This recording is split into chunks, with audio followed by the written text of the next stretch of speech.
Hey buddy, it's Crazy Guitar 4. Welcome back to some more Super Smash Bros. For the 3DS.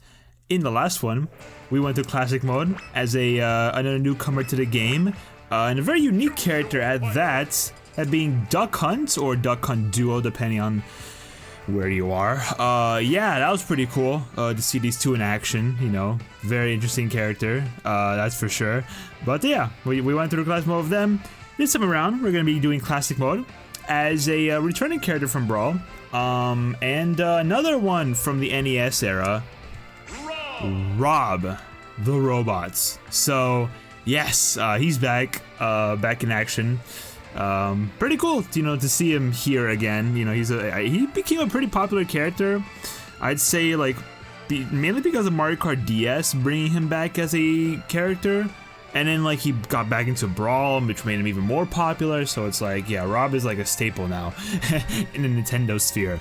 But yeah, so for R.O.B, he is unlockable. In order to unlock R.O.B, you have to either play 70 versus matches or collect 200 unique trophies. And once you complete one of the two methods, R.O.B must then be fought and defeated on Picto Chat 2. Because this man does not have a stage all to himself. So, before we actually get into things, let's go ahead and check out R.O.B.'s alternate costumes real quick. So, we have the first one. The first costume that you actually get for R.O.B is dependent on your region. Apparently, R.O.B has two different versions. He has an NES version and a Famicom version, right, which is the Japanese version of the NES. So his default costume switches between the first and the second ones that listed depending on if the game is the Japanese version or not. This would be the default if he is in Japan, but this is our default because I'm in America, and I think in the PAL region it will be the exact same, maybe. But so yeah, this is the standard one, the tan, based on the Japanese version. Oh, sorry, no, the tan is the other one. This is a gray one, my fault, based on the Western version of R.O.B, released for the NES. The text on his base, which we can't see right now, it says R.O.B, Robotic Operating Buddy, instead of Family Computer Robots. It is a default color for American and PAL releases of Smash 4, though some visual elements retain the Famicom color as primary. Then we have the Famicom one, the tan one, which is based on the Japanese version of R.O.B, the Family Computer Robot, which was released as a peripheral for the Famicom. It is a default color, of course, for R.O.B in the Japanese releases of Smash 4. Then we have a yellow R.O.B, which resembles Spike, which is a glitch enemy from Stack Up, one of R.O.B.'s games, or one of the games that you would use R.O.B for. We have a purple outfit, which resembles Flipper, a glitch enemy from Stack Up, also resembles the North American color scheme for the SNES. That's actually right. This blue one seems to be a Smash original, doesn't really seem to have any reference whatsoever. We have a green one, which resembles the R.O.B launcher enemy from Super Smash Bros. Brawl's Subspace Emissary. So yes, military R.O.B, which is pretty cool. We have a white color, which again doesn't seem to have any resemblance to anything, and the red color, which resembles, of course, the Virtual Boy. I remember seeing in like a lot of let's get started first, and then I can talk about it, then I can start yapping. But I remember there's some Smash mods out there who get really creative in R.O.B.'s alternate costumes, alternate colors, because they essentially make a lot of his alternate colors just fully based on different consoles. Like, there would be one that's like based off the Wii, in which his head is literally just the Wii console, and the Virtual Boy one, his head is literally just a Virtual Boy. So it's pretty freaking cool. Excuse me, can you not grab on? I was about to say, I don't know why I couldn't grab on earlier. That was strange. But yeah, so we're here with R.O.B, the robots, which is pretty freaking cool to see him. I like R.O.B. R.O.B's pretty fun. I think he got... It's hard to say if he really got better since Brawl. I like Smash 4 and Ultimate R.O.B more than Brawl R.O.B. I definitely do. However... Hold up, watch this. Oh, I tried. I like him more than Brawl R.O.B, just because I feel like he's basically the same. It's just that there are parts of his moveset that I feel like just got better. One of his biggest being the side B, in which he has like that last hit off the move, out of the move, that he didn't have previously. You son of a gun. I should have freaking spiked you. I don't know what you're talking about. Oh, I tried. Bowser being really stubborn though, I can't do that. Thank you, Mario! I freaking appreciate that. Yeah, I mean, there's that. Apparently based on tier lists, R.O.B actually is worse in this game than in Brawl for some reason. From what I read, it like has to do with like, even though overall he's basically the same, but like, while like retaining a lot of his strengths and his KO power, the reason why he's like so much lower on the tier list in this game is just because like the matchups, you know, are less in his favor in this game. A lot of characters got buffed and a lot of characters got introduced, which is like was big bad news for R.O.B. But you know, speaking of R.O.B, let's go ahead and check out his alternate costumes real quick. Or not costume. Rose, freaking Palutena, are you that stupid? Oh my gosh. It's kind of funny when you play classic mode, honestly, because it's like, you either fight against really dumb CPUs, like really just like low IQ, brains sucked out of their head kind of CPUs, and there are instances where you fight like absolute machines, like I don't even understand it, like just Terminators, and it's infuriating sometimes to kind of go, like have the two different ones. But yeah, let's try and check out R.O.B's special moves real quick. So we have a neutral special, which is called the Robo Beam, which is basically a beam that fires out of R.O.B's face. It's a big beam that actually changes in power depending on how much you charge it. Now the charge is not something that you tend to typically control. It's a charge that is a random charge, kind of like Wario's Waft, how it kind of charges over time. What was that? Let me get this thing real quick. So that's like the very small version. There's like, I think 3 different iterations of the attack. There's a big beam one, the very, very big beam one, when he's like fully charged. He has this light above his head, which like once it starts like rapidly blinking, that's when it's fully charged. He has a smaller beam, which is like that. That's kind of like more similar to how it was back in Brawl. I think that's like maybe a little smaller than the one back in Brawl. And then the one he has, which it's basically not charged at all, where it just basically doesn't do anything. So yeah. Obviously you want to go for the big charge beam, but it could also like take just a little bit of a little too much time to charge up sometimes. So yeah, I mean, it's still really, it's a good move. A huge amount of range that the move has as well. So like definitely like go for it if you can. One of the nicest things about the move is the fact that you can actually angle it up and down. So yeah, you can have it sent in a more diagonally downward manner or a more diagonally upward manner. So it's pretty cool. I was trying to go for that. Get out of here. Hold up. Really? I tried. Well, can I do this? Yes, I can! Let's go! You suck. What is he doing? What the heck was that? Okay, I'm so confused about what this match is happening right now. But yes, the move can be angled, and also if you were to hit the beam, stupid, if you were to hit the beam, on a platform or like on an angle or whatever, like kind of like that slope that's on Little Mac stage, it will then kind of shoot up at an angle. So it has a chance of reflecting back off different surfaces and whatnot. So yeah, that's pretty cool. Also, the move does apparently more damage when fired at point blank range. So that's pretty cool. And I guess that's about it. Yeah, that's the move. It's pretty cool. It is pretty freaking cool. So, yeah, that's that. Also, from what I'm reading, it says that the move becomes just standard Robo Beam after being left idle for 2.6 seconds, and then Robo Beam becomes Super Robo Beam after being left idle for 14.3 seconds, and I think that's like the big one that he can do, which is that one. I guess that's Super Robo Beam. So that's pretty cool. Next we have his side special, which is called the Arm Rotor, which we showed off a little bit last match. Let me see if I can show it off again. You just screwed yourself. Okay then. I'm telling you, the CPUs, they vary so much in difficulty and like, you know, and like in their IQ. I can't speak sometimes. Let's go. I was gonna go green, but I guess we'll go blue this time, sure. And the arm rotor, we showed off very briefly, but it's a move where he just rapidly spins his torso around to perform a series of discus clotheslines that concludes with an uppercut. If you match the button, he actually does, what is it? Oh shoot, hold up. Hey, this bullcrap again, get out of here. So wait, what does the smashing button do? It extends the duration of the move. Yeah, so if you just kind of send out the move, it goes out for like a second or two. But like if you were to mash the button, then he were to send it out for a much longer period. I hate fighting the Mii fighters. I don't know if it's just me, but these guys are the biggest friggin' scumbags of classic mode. Like screw the hard mode Kirby path where you gotta like basically 1v3 all of the Kirby guys. It's like these guys are just true scumbags of classic mode. I'm sorry, I'm going on a freaking rant. I hate these guys so freaking much.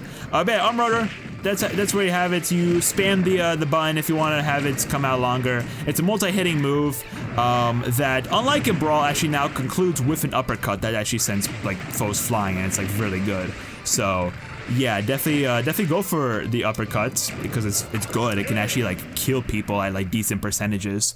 And apparently, unlike a Brawl, it can trap opponents reliably, and the last hit has KO potential, thanks to its extremely high knockback growth, enabling it to KO different middleweights and whatnot. And one really cool thing about it is the fact that it can reflect projectiles. So that's pretty cool. Reflects projectiles with 50% more power than their original power. And move R.O.B forward or backward while the control stick / control circle pad is tilted in the respective direction. So yeah, okay, yeah. I mean, 1.5 times multiplier for reflected projectiles. That's very freaking good. So it's a very, very, very strong reflector that he has at his disposal, and it's one that stays out for a while too. Oh come on! In what world did I actually miss that? That's so stupid. But you can kind of like tilt it a little bit too, which is pretty freaking cool. So yeah, and the angle I think of the reflected projectile also changes like depending on where you're. Yeah, that's cool. You know, that's nice. That's a side special. Very, very good one. Very, very solid side special that he has. Definitely another increase or improvement from the Brawl version. And now we have his up special, which we'll try and show off real quick. This one is called the Robo Burner, which, hold after this move real quick. This is a move where he just starts activating his thrusters in order to start flying. And what's really cool is that you can kind of just like control, how do I explain this properly? You can control, the fuel usage of the move. So you can like start using the move and then just like stop and then go up again and stop and go up again. It's really, really cool. You have a lot of versatility with the move. And it grants him like extremely good air mobility and impressive vertical and horizontal recovering distance. So it's a very freaking good recovery. I've always found it to be like one of the best recoveries in the entire Smash series, TBH. It's a very, very good one. And so yeah, also once you start the move, you don't have to keep pressing the B button, you can just like start using the control stick and just do it like that. After a bit of time, fuel will run out, and you can't really use the move like immediately afterwards. See, because he just goes straight into having it run out. It is kind of like his Robo Beam, where you kind of have to wait a little bit of time for it to charge back up before you can like use it again to its like full potential. So yeah, just saying. Oh. Okay, we're good. But it is a very, very good recovery. As long as you're not stupid with it, you should be able to, like, you know, live and not, like, kill yourself with the move. So, yeah, oh, actually, this is one thing that's mentioning. Tilting the control stick up and repeatedly, tilting the control stick up repeatedly instead of holding the special button while flying can conserve fuel better and allow R.O.B to travel farther. So that's pretty freaking cool. I did not know that as a technique. I know you could like use the move without using the special button, but I didn't know like it actually helped in like making it better and like safer to use. So that's pretty freaking cool. It's also one of the few up specials to not cause helplessness, as it can be cancelled at any time by executing an aerial attack, after which R.O.B can reactivate it or perform other moves. So yeah. Also, there's another instance of Robo Beam kind of like doing some reflecting stuff. Oh, I tried. Hold up. Damn, that's crazy. Kill him with a throw. That is insane. Okay. Okay. Oh, another thing about his up special is that Rob cannot perform other special moves, fast fall or air dodge while using the burner. Okay, he's also immune to footstool jumps while using the move, although other characters can still jump off him regardless. Interesting. We didn't go over it, but really quickly I'll try and check out the gyro, which is just a move where he just charges up a spinning top on his base, and then can shoot out a gyro projectile. And once it's shot out, as long as it's still on stage, it can actually be used as a projectile that can be picked up by either Rob or by his opponents. So it's a very good move for like zoning and whatnot, and yeah. And for like edge guarding, so I know like some Rob players can go really crazy with the gyro. It's like actually insane. So yeah, the gyro requires 1.5 seconds to fully charge, and only one gyro can be activated at a time, and attempting another will result in Rob flailing in confusion. Lasts longer when launched with a special button, but once picked up and thrown, it dissipates almost immediately. Typically, gyro deals little knockback when touched, albeit enough to harass opponents attempting to get past. In comparison, it will somewhat launch opponents a short distance towards Rob after being thrown and make contact with the ground again. This enables it to partake in combos if Rob is able to time his attacks and predict his opponent's movements. Due to it being an item, however, it can also be grabbed by an opponent. You know, you got the gist. Oh, wait, so hey, 2 new moves for Rob. 1 move? Are you kidding me? In 1 match we get the same move for Rob. Okay. I yapped a lot about Rob, but I need to go over his stuff. But there we go. That's the robot man himself.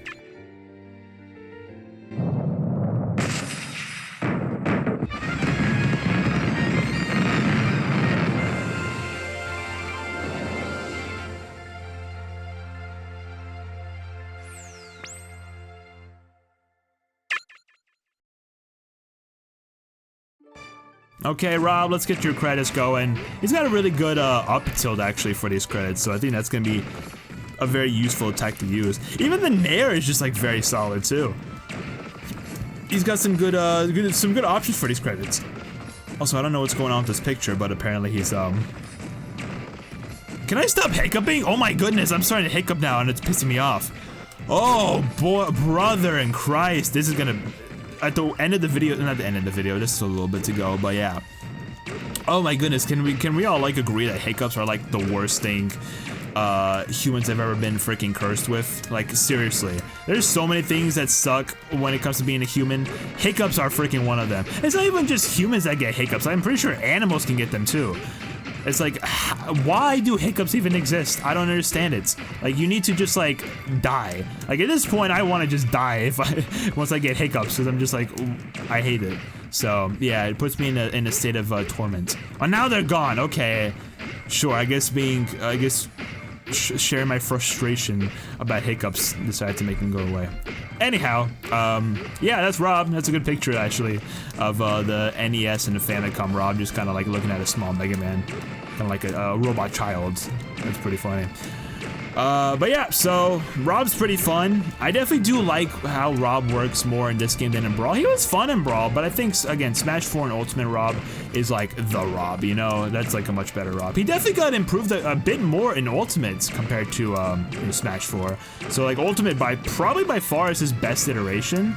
Tier list wise, I actually have no clue. I mean, like, it really, at that point, it's just dependent on like how his counters are in Ultimate, because like there's some really freaking crazy characters in Ultimate that I feel like Rob might struggle a good bit against. I haven't looked at the Ultimate tier list in a while. I just kind of know who's like at the top, who's at the bottom. That's all really about it, and like where some of my mains are. But yeah, Rob's a fun character. Definitely a recommended choice in my personal opinion to play as him. So yeah, that's him. That's the robot.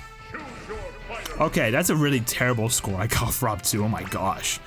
Holy crap. Alright, let's get into trainer real quick. And let's peep out Rob's Final Smash and his taunts, as per usual. Final Smash is, I think has the same name as it does back in Brawl, but it's quite different. We saw how it was in that Little Mac fight, but we'll show it again. So first off, his taunts. We got his up taunts. Nice little pose where he just kind of spins around. Nice. We have the side taunts. Okay, where we got those little lasers coming out of his eyes. And finally, the down taunt. Yeah, I think the side tone and the down tone are a little bit reminiscent of like how he worked as an NES accessory, where like this kind of resembles how he uses like his eyes and like the CRT TVs to like, you know, actually maneuver the character in the game, and the down tone would be like how he actually performed as a robot and like doing actions with like the blocks and whatnot. He's really cool. I want to get a R.O.B myself. I want to get an NES. I want to get a R.O.B. I want to get the Zapper. Like I want to have the full line. And I even want the Power Glove. The Power Glove would be so freaking insane to have. But yeah, enough of that. Let's check out R.O.B's final smash. This being Super Diffusion Beam, where he just, yeah, reconfigures his body into this whole thing. Into a cannon-like form in order to fire a large laser that fans out into smaller lasers. Now the lasers trap the opponent, as we saw with it trapping Link, and deal damage before paralyzing and trapping victims and ending with a large energy blast. And it could also be angled, as you saw. I was angling it upward in that fight, kind of similar to how Samus's Zero Laser final smash is. And the blast itself is also quite powerful as it KOs middleweights at 70% while near the edge of final destination. So, yeah, it's a pretty strong final smash.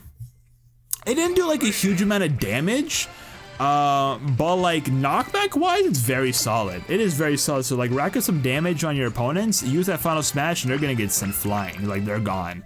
So, but yeah, let's go ahead and check out R.O.B the robot. This NES accessory was released in 1985, a groundbreaking system that controlled the robot via a game on the screen. In Smash Bros, R.O.B has 2 projectile weapons and can use his rocket base to fly through the air. If you let his Robo Beam charge over time, it'll make for a powerful blast. Yeah, so that's R.O.B. I mean, pretty cool how they made a little NES accessory and turned him into a full-fledged like staple Nintendo character in like actual video games. It's insane. It is insane. Like first we got Duck Hunt, now we got freaking R.O.B the robot. It's yeah. Well, I guess first R.O.B came first when it comes to like being a character, you know, in Smash and like other stuff after the NES era, but that's besides the point. Anyways, that's it for today's episode of Super Smash Bros. For the 3DS. In the next one, we'll be going through custom mode with the second row. Yes, we're starting on the second row, the last row, if we don't count this row right here. We're gonna be starting on the row with this guy, the main protagonist of Earthbound, Ness. Yes, the PSI kid. That's gonna be pretty cool. I enjoy Ness, and I think some people might enjoy Ness as well. We'll see how it goes. So, subscribe, like, comment, all that good stuff. Social media, including Twitch, the second channel, music channel, VOD channel. Everything's down below. Go check it out. And with that, I'll see everyone next time. Pop-Tart, out.